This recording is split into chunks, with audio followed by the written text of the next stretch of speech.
যিনি বলেছেন রাত্র ঘটান, যিনি বলেছেন সুপ্রভাত করান, যিনি বলেছেন ইজ্জতের বেইজ্জতির সব কিছুর চাবিকাঠি যার হাতে, সেই আল্লাহ তাআলা আমাদেরকে বলেছেন, বলুন আল্লাহু আকবার।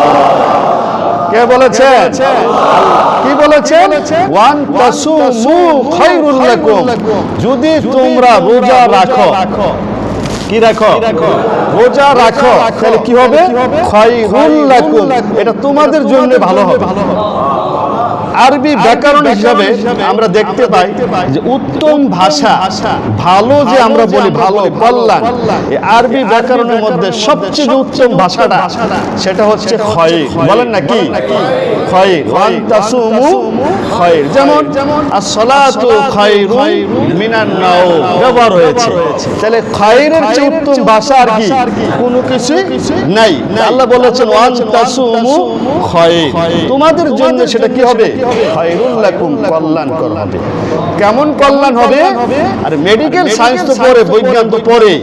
আমরা যে 11টি মাস আমাদের তো দাড়ি কমানি চলছে, চলমান চলছে, খাবার যে যেমনি পাইছে, কোনো বাচ্চা না, কি বলেন ঠিক নেই?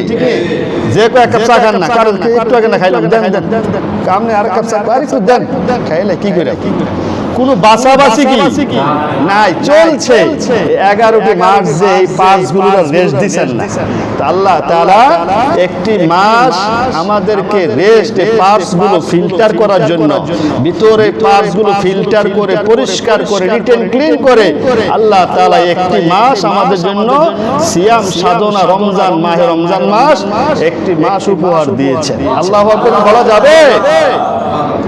এটাই বলছে আল্লাহ, ওয়ান তাসুমু খায়রুল লাকুম, যদি রোজা রাখো সেটা তোমাদের জন্য কি হবে? কল্যাণ হবে। ইন কুনতুম তাআলামুন, তারপর আল্লাহ বলতেছেন ইন কুনতুম তাআলামুন, মানে যদি তোমরা সেটা জানতে। যদি জানতে কি হইতো? তোমরা প্রতিযোগিতা শুরু করতে, হায় হায় আমি রোজা রাখবো, আমি রোজা রাখবো। এখন তো রমজান মাসে আমাদের প্রতিযোগিতা হয়, লুকে লুকে খাবার, পর্দা টানানো হয়। অনেক দোকানে আছে কি টানানো হয়? আচ্ছা বলেন তো, পর্দা দোকানে টানলেন, কিন্তু ফাঁকি কি আরেকজনে দিতে পারছে? বলেন, ফাঁকি দেওয়া যায় না।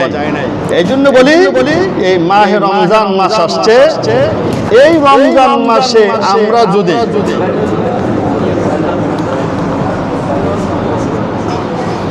এই মাহে রমজান মাস আসতেছে, আমরা খুশি না বেজার? একদল কিন্তু বেশি একটা খুশি হয়েছে না, কারে জ্বালায় পড়ছি, কিভাবে